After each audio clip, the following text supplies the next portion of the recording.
Hello দর্শক, অলিম্পিকের quarter ফাইনালে আর্জেন্টিনার মুখোমুখি ফ্রান্স নামছে আজ রাত ১টায়।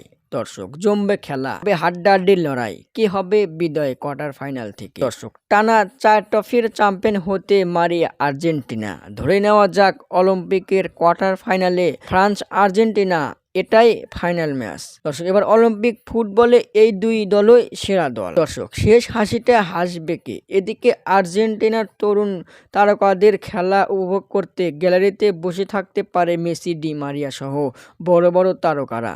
দর্শক, শেষ ম্যাচ জিতবে আর্জেন্টিনা।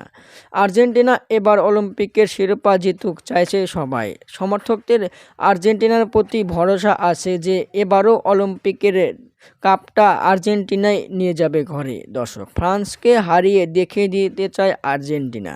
আপনাদের মতামত কি? এবার কি অলিম্পিকের কাপ জিততে পারবে আর্জেন্টিনা? কমেন্টের মাধ্যমে জানিয়ে দিন। ধন্যবাদ।